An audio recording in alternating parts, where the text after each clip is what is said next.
The Vorican fleet moved through space like a dark cloud. There were 300 ships in total. Each one was bigger than any building on Earth. They had traveled across the galaxy for thousands of years, taking planet after planet. No one had ever stopped them. No one had even tried. Admiral Kethral stood on the bridge of his flagship. The ship was called the Eternal Silence. It was a good name. Every planet they visited became silent in the end. He watched the blue and green world spinning slowly on his screen. It was a beautiful planet. It would make a fine addition to the Dominion. His second officer, a young Vorican named Silthos, walked up beside him. The Voricans were tall creatures, with gray skin and large black eyes. They had 4 arms and moved with a strange grace that other species found unsettling. "Admiral, we have finished scanning the planet," Silthos said. "They call it Earth. Tell me about them." Silthos pulled up the data on his screen. "They are a young species. They have only had technology for a few hundred of their years. They use chemical rockets to reach their moon. They communicate using simple radio waves. They have not discovered faster than light travel." Kethral clicked his mandibles together. This was good news. Young species were always the easiest to conquer. They did not know what was coming. They could not run. They could not hide. "How many of them are there?" he asked. "Approximately 8 billion. This surprised Kethral. Most primitive planets had far fewer inhabitants. But it did not matter. Numbers meant nothing against Vorican weapons. He had seen planets with 10 billion inhabitants fall in a matter of days. "What about their military capabilities?" Silthos made a sound that was almost like laughter. "They are primitive, Admiral. They still use projectile weapons. Explosives. They have some nuclear capability, but nothing that could threaten our shields. Their fastest vehicles cannot even escape their own gravity well efficiently. Any signs they know we are here?" "No, Admiral. They are completely unaware of our presence." Kethral nodded slowly. This was how it always went. The young species never saw them coming until it was too late. He had done this 17 times before. 17 planets. 17 civilizations. All of them gone now. Their cities turned to dust. Their people nothing but memories. "Begin standard protocols," Kethral ordered. "Send the declaration." The declaration was simple. It was the same message the Voricans had sent to every planet they conquered. It told the inhabitants that they had 72 hours to surrender. If they surrendered, some of them might be allowed to live as slaves. If they did not surrender, they would all die. The message included a list of the 14 other species that had received this same ultimatum. It explained, in cold detail, what had happened to each of them. All 14 were now extinct. On Earth, it was a normal Tuesday morning. People were going to work, children were going to school, couples were drinking coffee and reading the news. No one knew that everything was about to change. At exactly 9 o'clock in the morning, Eastern Time, every screen on Earth went dark. Every television, every computer, every phone. For 3 seconds, there was nothing but blackness. Then the message began. The alien face that appeared was not like anything from the movies. It was not a little green man with big eyes. It was something far worse. The creature had gray skin that looked like old leather. Its eyes were completely black, like deep holes that went on forever. When it spoke, its mouth moved in ways that should not have been possible. The voice was translated into every language on Earth at the same time. It spoke slowly and clearly, making sure every word was understood.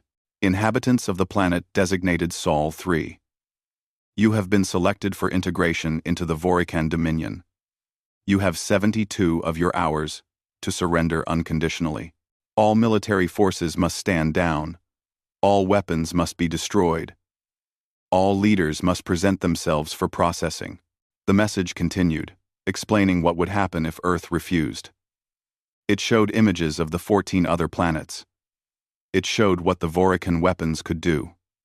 Cities turned to glass. Oceans boiled away. Mountains reduced to rubble. The message made it very clear that resistance was not just pointless. It was impossible. You have 72 hours. The voice repeated. This is your only warning. Then the screens went back to normal. Cartoons continued playing. News anchors stared at their cameras in shock. Around the world, 8 billion people tried to understand what they had just seen. In Washington, D.C., the president was rushed to a secure bunker beneath the White House. In Moscow, the Russian president was pulled from a meeting and taken underground.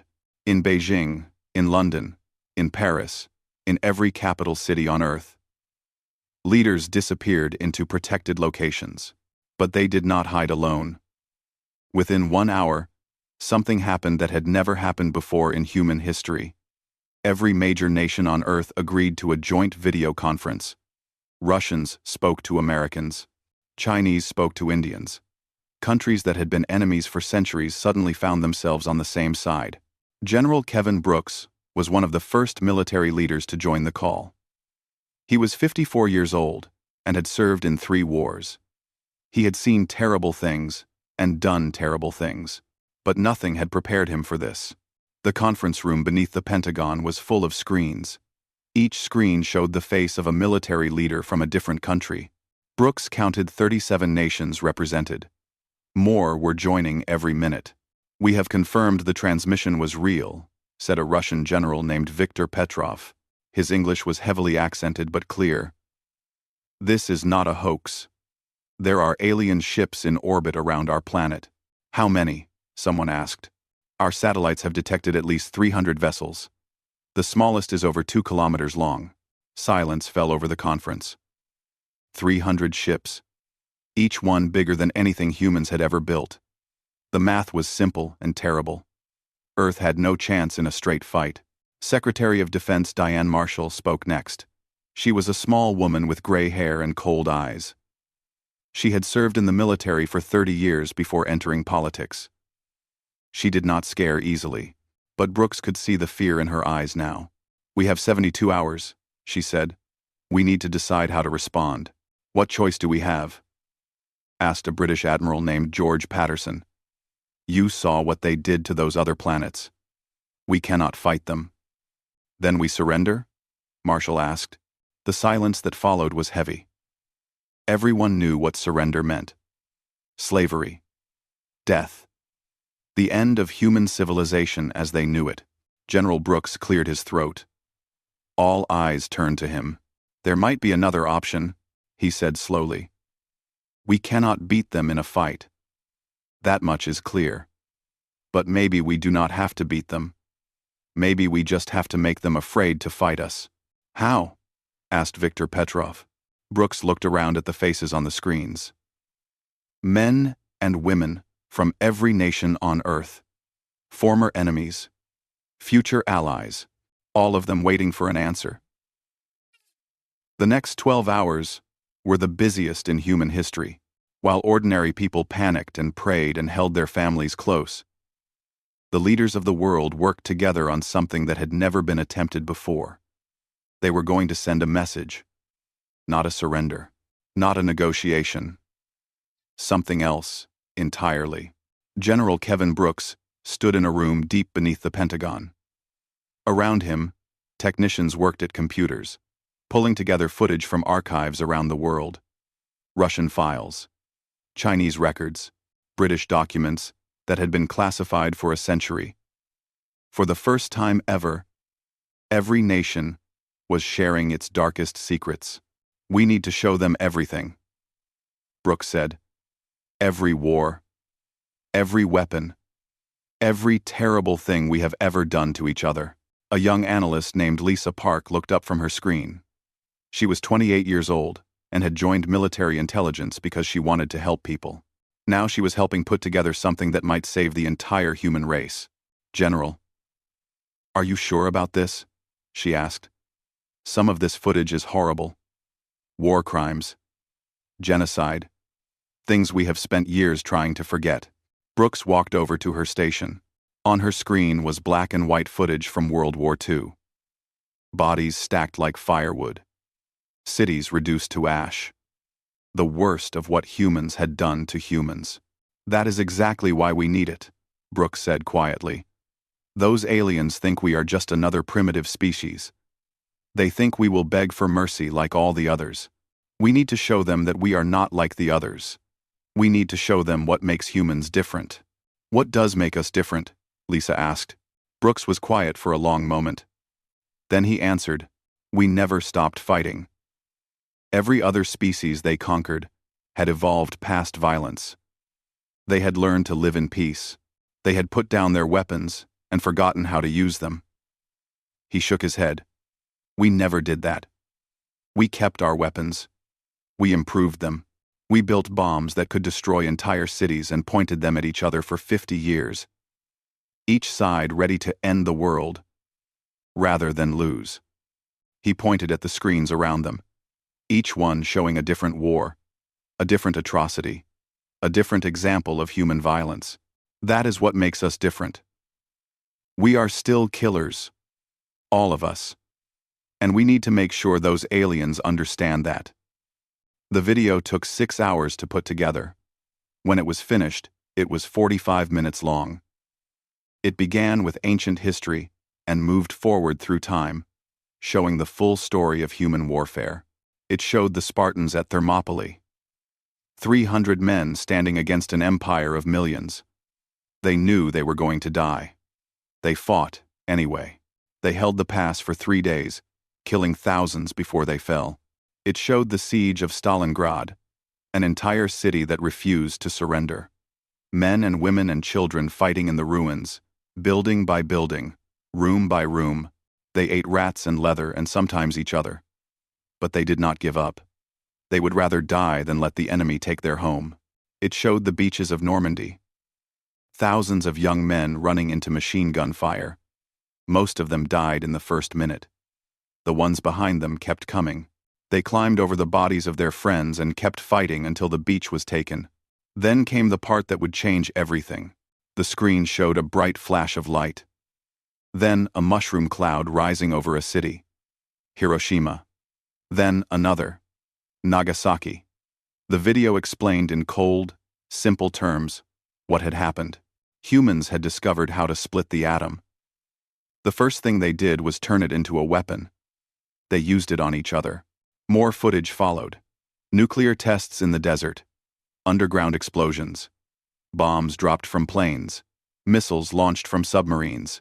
The video showed all of it. Every test, every experiment, every improvement in the science of destruction. Then came the numbers. How many nuclear weapons humans had built? How many were still active? Where they were pointed? The video showed maps, with red dots, marking every warhead on Earth. There were thousands of them. Enough to destroy the planet several times over. And the most terrifying part was this. For 50 years, 2 groups of humans had pointed those weapons at each other.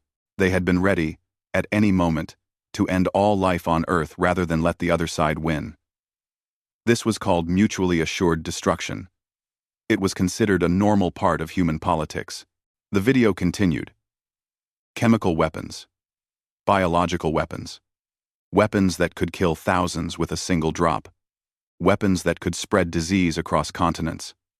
Humans had built all of them. Humans had used all of them. It showed trench warfare. Millions of men living in mud and blood for years, fighting over a few miles of ground. It showed guerrilla warfare. Ordinary people turning into soldiers, fighting armies with improvised weapons, and refusing to surrender. Finally, the video showed the present day. Every nuclear submarine on Earth surfacing at the same time. Every missile silo opening. Every aircraft carrier turning toward the projected position of the alien fleet. The entire planet, for the first time in history, pointing all its weapons in the same direction. Then General Brooks appeared on screen. He was wearing his dress uniform. Behind him hung the flags of every nation on Earth. All of them together for the first time. He spoke slowly and clearly, making sure every word was understood. To the commanders of the alien fleet, we have received your message. We have seen what you did to those other species, and we have decided how we will respond." He paused, letting the silence stretch. "You have made a mistake. The species you conquered before us were peaceful. They had evolved past violence. They had forgotten how to fight. We are not like them. We are the species that looked at the atom and saw a weapon. We are the species that has spent 10,000 years perfecting the art of killing each other." His voice grew harder. "You gave us 72 hours to surrender. Here is our counteroffer. You have 72 hours to leave our solar system. If a single ship remains after that time, we will attack you with everything we have.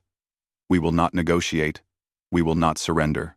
We will fight until the last human is dead, and we will make sure you pay for every life you take." Brooks leaned forward, his eyes like ice. "We have already pointed every nuclear weapon on this planet at your fleet. If you attack us, we will launch all of them. Some will reach you, some will not. But even if you destroy them all, you will only prove what we have said. You will prove that the only way to stop humans is to kill every single one of us." He smiled, but there was no warmth in it.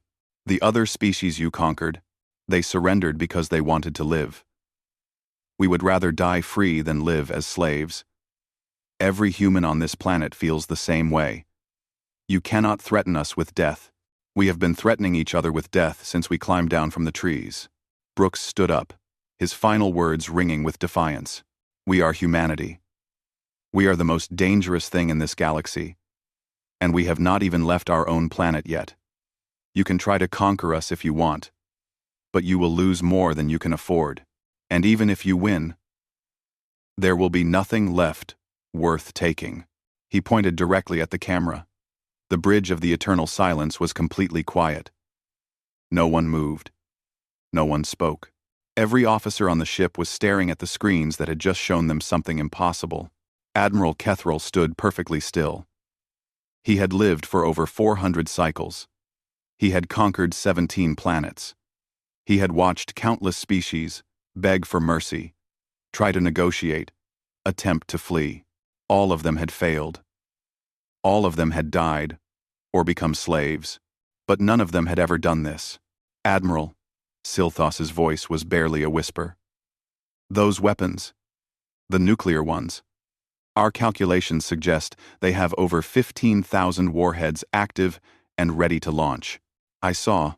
They used 2 of them on their own cities. On their own people.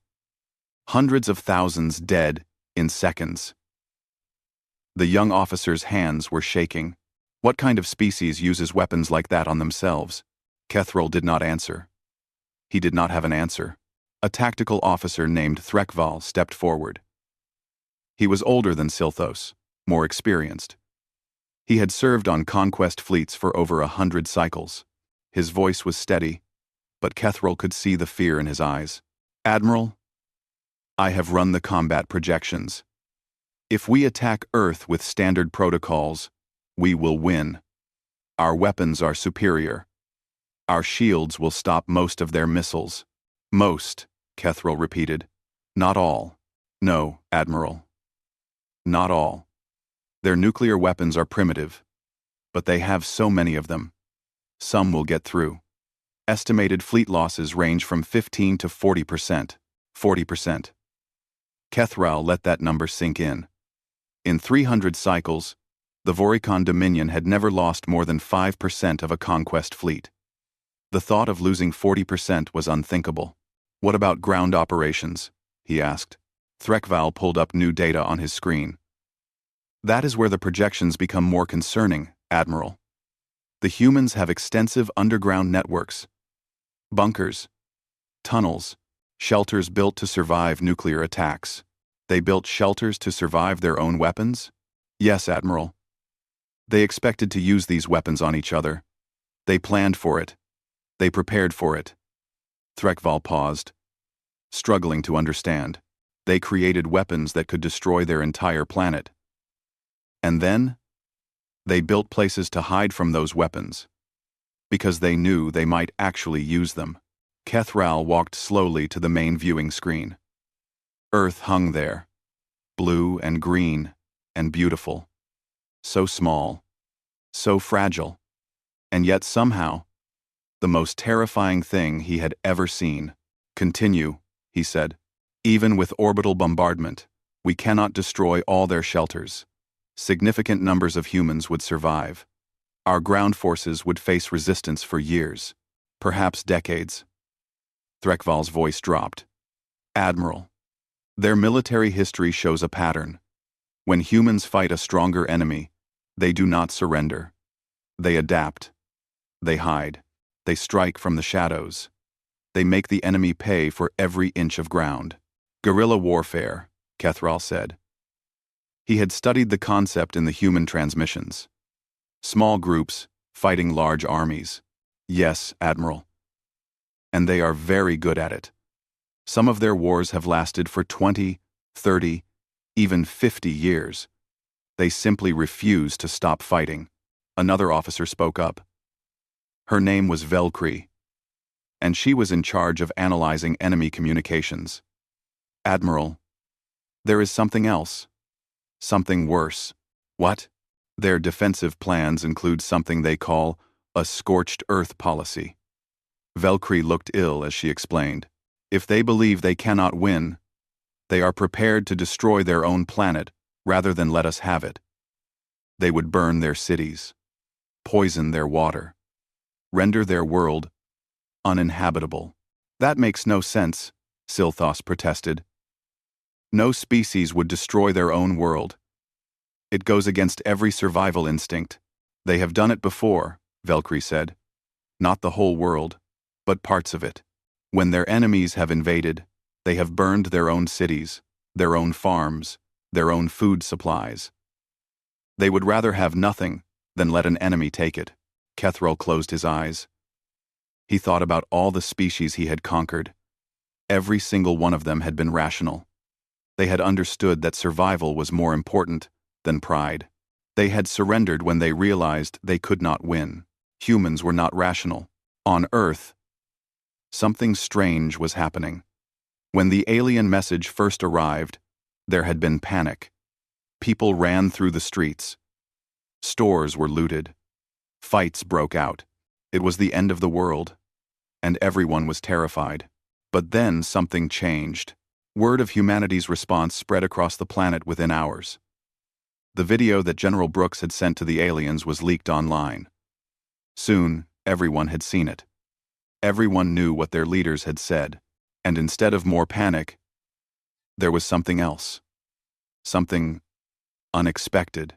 In New York City, a man named Danny Ortiz stood on a street corner watching the video on his phone.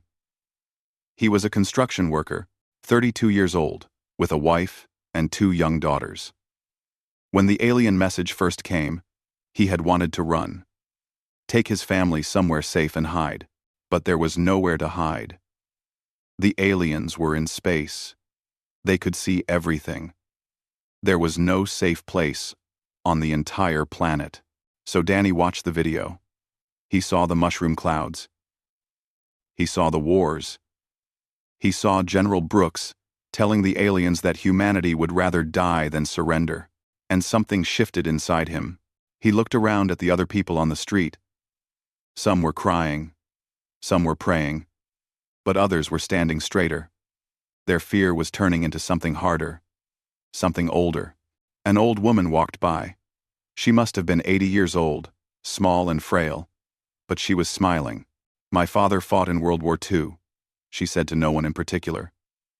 My grandfather fought in World War I. And now these aliens think they can just take our planet? She laughed. A dry, cracking sound. They have no idea who they are dealing with. All across Earth, similar scenes played out.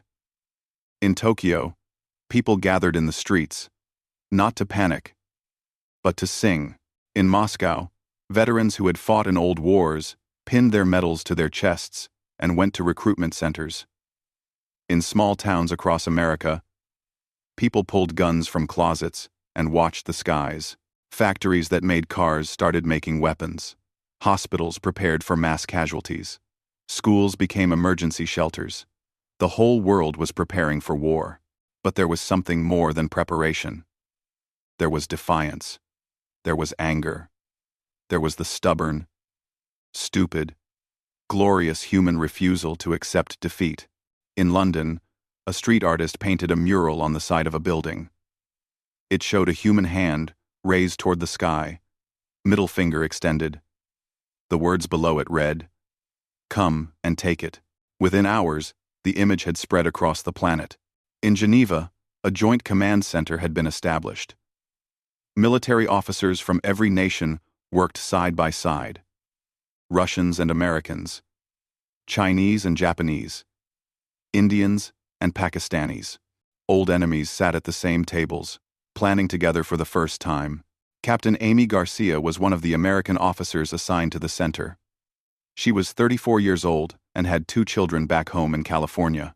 She had volunteered for this assignment, knowing she might never see them again. She sat at her monitoring station, watching the alien fleet on her screen. For 6 hours, they had not moved. No response. No attack. Just silence. 36 hours had passed since humanity sent its response. The alien fleet still hung in orbit, silent and unmoving. On Earth, 8 billion people waited to find out if they would live or die. Admiral Kethral had not slept. He had spent the entire time watching human transmissions, studying their history, trying to understand this impossible species. What he found only made things worse. Admiral, High Command is demanding an update. Silthos looked exhausted. Everyone on the ship looked exhausted. The waiting was worse than fighting. They want to know why we have not begun the attack. Kethral turned from the viewing screen. Tell High Command that we have encountered an anomaly.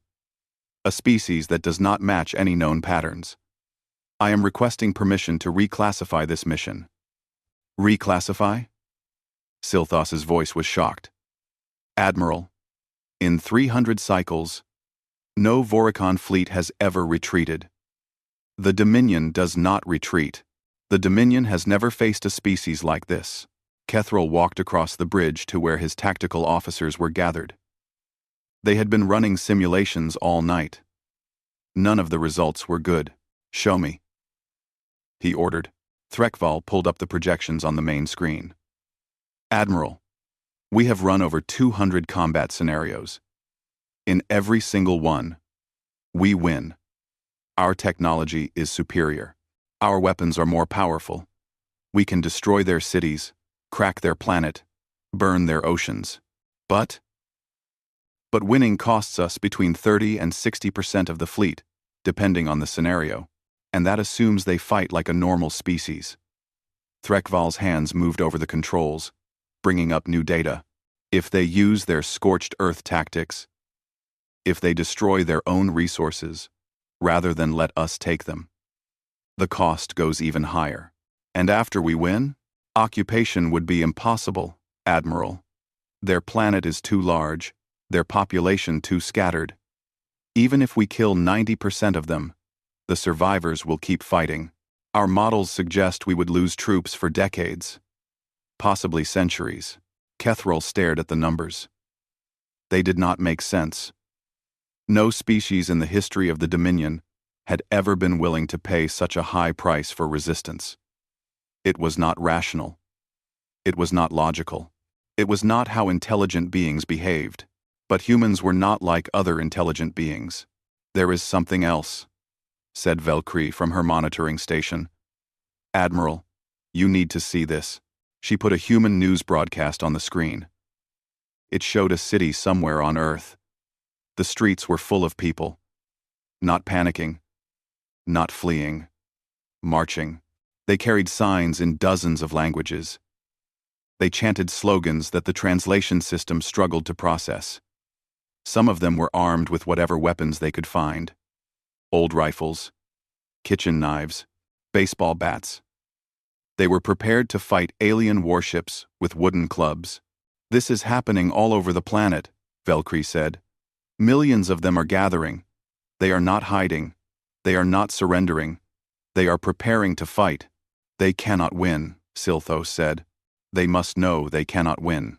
They know, Kethral replied quietly. They do not care. He watched the humans on the screen. Old men and young children. Soldiers and civilians. All of them willing to die for a planet they might never save.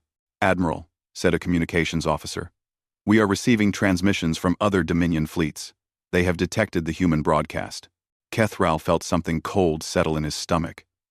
What are they saying? They are concerned, Admiral. The humans did not just send their message to us. They broadcast it on every frequency they could reach. Every ship in this sector of the galaxy has received it. Every species knows what the humans said. This was worse than Kethral had imagined. The humans had not just defied the Voricans. They had announced their defiance to the entire galaxy. Every other species that might have thoughts of resistance now knew that it was possible. Now knew that there was another way. The damage was already done. Even if the Voricans destroyed Earth completely, the message would survive. The idea would survive. On Earth, Amy Garcia was monitoring something strange. The alien fleet was still not attacking. But it was also not leaving. For 36 hours, 300 ships had hung in space, doing nothing. What are they waiting for? Asked Captain Chen. He had barely slept either. None of them had. Orders, maybe, Amy said. Or they are arguing about what to do. Do you think aliens argue? Amy almost laughed. They conquered 17 planets. They run a fleet of 300 ships. Of course they argue. Every organization argues. That is how decisions get made. Her console beeped. New data was coming in from the satellites still functioning in orbit. Amy studied the readings, and her eyes went wide. Sir, she called out. General Brooks was in the command center, along with military leaders from a dozen nations. He walked over to her station. What is it? The alien fleet is moving, sir, but not toward us. Amy pointed at her screen. They are repositioning, pulling back, creating distance between their ships and Earth. A Russian general named Viktor Petrov leaned in. What does this mean? Are they preparing for an attack? No, Amy said slowly. If they were attacking, they would move closer, not farther away. They are creating a safe distance. Safe from what? Asked a Chinese admiral. Amy looked up at General Brooks. She could see in his eyes that he understood. Safe from our nuclear weapons, Brooks said. They are afraid of us. The room went very quiet. They are afraid, Brooks repeated, louder now. They saw our message. They ran their calculations.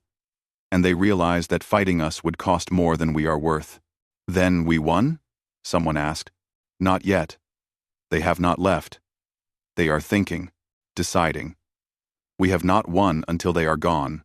But something had changed. Everyone in the room could feel it. The impossible had happened. Humanity had made an alien invasion force hesitate. On the streets of every city on Earth, people watched the skies. They did not know what was happening in orbit. They did not know that the aliens were pulling back. All they knew was that the deadline was approaching and they were still alive. In New York, Danny Ortiz stood on his rooftop with his wife, Maria. His daughters were asleep inside, too young to understand what was happening. Danny held Maria's hand and watched the stars. Do you think we have a chance? Maria asked. Danny thought about the video he had seen. The wars. The weapons. The general telling the aliens that humanity would rather die than surrender. I think we always had a chance, he said. We just forgot what we are. What are we? Danny smiled. It was a strange smile. Fierce and proud and a little bit crazy. Survivors. Fighters. Stubborn. Stupid. Wonderful people who never know when to quit. He squeezed 12 hours remained before the Vorican deadline would expire. On the bridge of the eternal silence, Admiral Kethral made his decision. He had spent the last day studying every piece of information about humans that his officers could gather. Their history, their wars, their art, their music, their stories. He had tried to understand them, to find some weakness, some way to predict what they would do. He found nothing. Or rather, he found too much. The humans had stories about fighting gods. They had myths about standing against impossible odds and choosing death over surrender. Their history was written in blood, an endless cycle of conflict and survival. Even their games were about war. But it was not their violence that frightened Kethril the most. It was their hope. Every other species the Vorikans had conquered had lost hope when they saw the fleet. They understood that resistance was pointless. They accepted their fate. Humans did not accept anything. Even facing extinction, they believed they could win. They genuinely, truly believed that they could defeat an enemy with technology centuries beyond their own. And that belief made them dangerous in a way that Kethril had never encountered. A species that did not know when to quit could never truly be conquered. "Admiral," said Silthos, "High Command has approved your request. You have authority to reclassify the mission as you see fit." Kethril nodded slowly. He had made his decision hours ago. He had just been waiting for permission. "Send a message to the humans," he ordered, "on the same frequency they used." "What should I say, Admiral?" Kethril walked to the viewing screen and stared at the blue planet one last time. Such a small world. Such a young species. And yet they had done something no other species had ever done. They had made the Vorikans afraid. "Tell them the Dominion withdraws its declaration," Kethril said. "Tell them this system is now classified as prohibited space. Tell them no Vorikan ship will come within 50 light-years of their world." Silthos stared at him. "Admiral, we have never retreated. In 300 cycles, no Vorikan fleet has ever pulled back from a conquest. I know. The other species will see this. They will know that the Dominion can be stopped. Thanks for watching." End quote. "I know." Silthos struggled to understand. "Then why? Why let them live?" Kethril turned to face his young officer. For a moment, he looked very old. Very tired. Like someone who had just realized that everything he believed was wrong. "Because conquering them would cost us more than we can afford," he said. "Not just ships, not just soldiers, but something else. Something more important." "What?" "Fear." Kethril's voice was quiet. "For 300 cycles, the galaxy has feared us. Every species that heard of the Vorikans knew to surrender or die. That fear is worth more than any planet. That fear is what holds the Dominion together." He pointed at Earth. "If we attack them, if we fight them, they will make us pay for every inch of ground. Even if we win, the galaxy will see that we can bleed. They will see that we can be hurt. And once that fear is gone, it can never come back." Silthos was quiet for a long moment. Then he nodded. "I will send the message, Admiral." The Vorikan transmission reached Earth exactly 12 hours before their original deadline would have expired. It was short and direct. The alien fleet was leaving. Earth was safe. In the Geneva Command Center, the message played on every screen. For a moment, no one moved. No one breathed. Then Amy Garcia started to laugh. It was not a happy laugh. It was the sound of someone who had been holding their breath for 2 days and could finally let go. Around her, other officers joined in. Russians laughing with Americans, Chinese laughing with Japanese. Enemies and allies all mixed together, releasing the terror they had been carrying since the nightmare began. General Brooks did not laugh. He watched the screens as the alien ships began to move, their massive forms turning away from Earth, preparing to leave. "It is not over," he said quietly. No one heard him over the celebration. He said it again, louder. "It is not over." The room gradually fell silent. All eyes turned to Brooks. "They are leaving now," he said. "But they will tell others about us. They will spread the word across the galaxy that there is a species here that refused to surrender. A species that scared them enough to make them run. Is that not a good thing?" asked Viktor Petrov. Maybe. Or maybe it just puts a target on our backs. Brooks looked around the room at all the faces, all the uniforms, all the flags. We need to use this time. We need to learn from their technology. We need to prepare for the next time. You think there will be a next time? Amy asked. There will always be a next time. We just made ourselves known to the entire galaxy.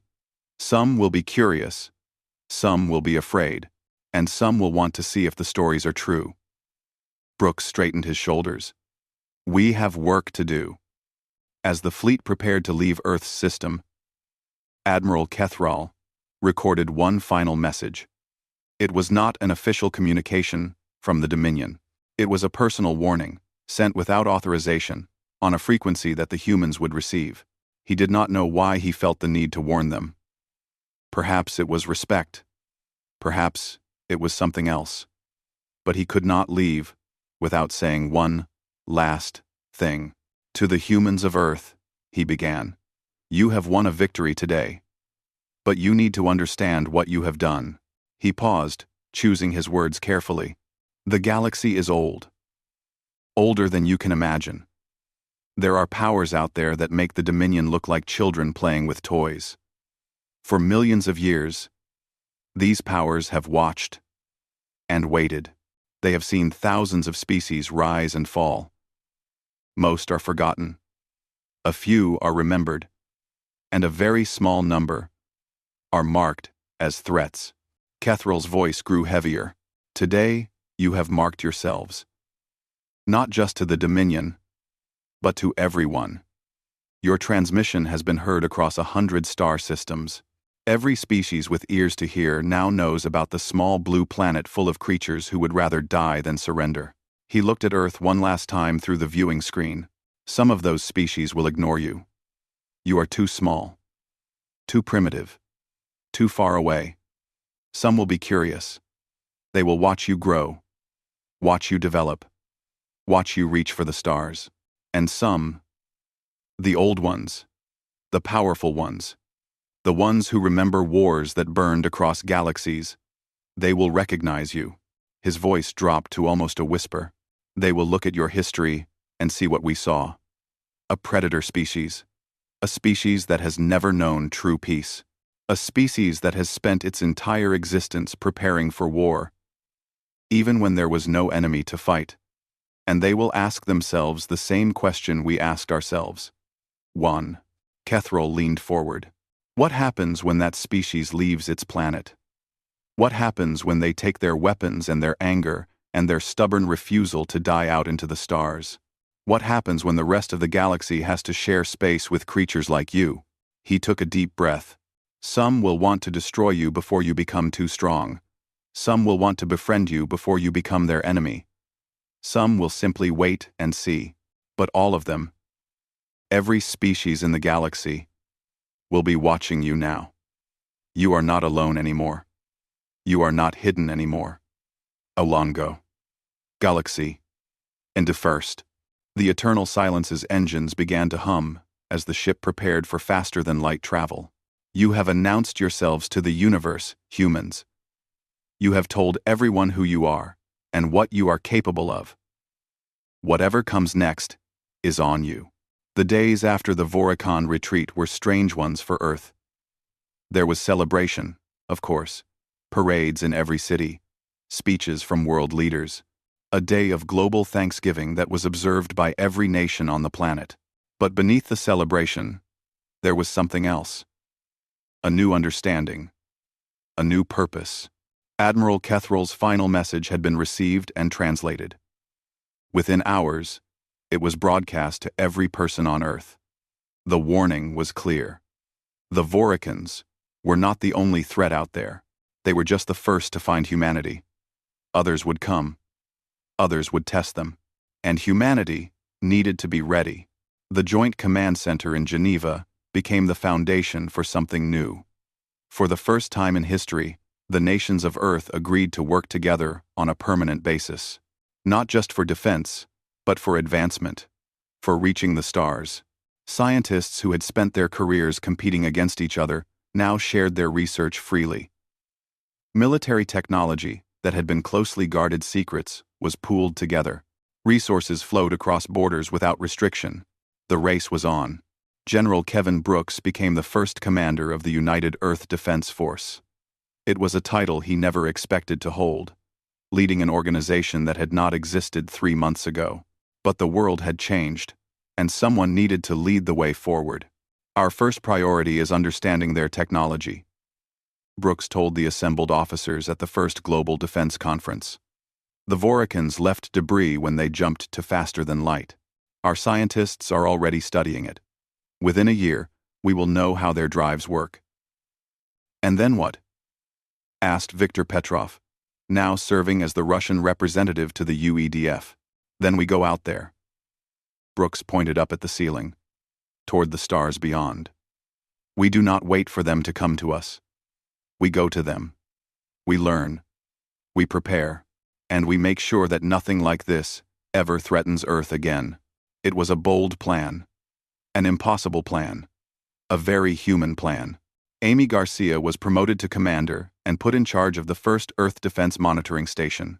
From a facility in the Swiss Alps, she watched the skies 24 hours a day, scanning for any sign of alien ships. Her partner, Jack Chen, worked beside her. The emergency that had thrown them together had become something more. They were married 6 months after the Vorican retreat, in a small ceremony attended by officers from a dozen nations. Do you think they will come back? Amy asked one night, watching the stars from the observation deck. Jack stood beside her, his hand in hers. The Voricans? No, I do not think so. They are afraid of us now. But the others? The ones Kethril warned us about? Jack was quiet for a long moment. Yes. Someone will come. Are you afraid? He smiled. I am human. Of course I am afraid. But I am also stubborn. And proud. And too stupid to know when to quit. He squeezed her hand. Just like everyone else on this planet. Amy laughed. It was a good laugh. A hopeful laugh. I suppose that is what being human means. The years passed. Technology advanced faster than anyone had predicted. Studying the debris from the Voricon fleet gave human scientists insights that would have taken centuries to discover on their own. Within a decade, the first faster-than-light drives were being tested. Danny Ortiz watched the news coverage from his living room. His daughters were teenagers now, growing up in a world very different from the one he had known. A world where aliens were real. A world where humanity was reaching for the stars. Dad, said his older daughter, Sophia, I want to join the space program. Danny looked at her. She was 16 years old, smart and stubborn and fierce, just like her mother. It is dangerous out there, he said. I know. Sophia's eyes were bright with determination. But someone has to go. Someone has to make sure we are ready. And I want it to be me. Danny thought about the night he had stood on his rooftop, watching the stars, waiting to die. He thought about what he had told Maria, about being survivors, about being fighters, about never knowing when to quit. Okay, he said. Okay. Sophia hugged him so hard he could barely breathe. The first human ship to leave the solar system was called the Horizon. It was not a warship. Not exactly. It was an explorer. A scout. But it carried enough weapons to destroy a small moon. Just in case. Commander Lisa Park stood on the bridge as the ship prepared for its historic jump. She was 43 years old now. She had spent the last 15 years helping humanity reach this moment. All systems ready, Commander, reported her first officer, a young man named Tom Rodriguez. Lisa looked at the view screen. Earth hung there, blue and beautiful. Her home, her species, everything she was fighting to protect. Send the message, she ordered. The message was broadcast on every frequency, in every language, to every corner of the galaxy that could receive it. This is the Earthship Horizon. We come in peace, but we are prepared for war. It was the same warning humanity had given to the Voricans. The same promise.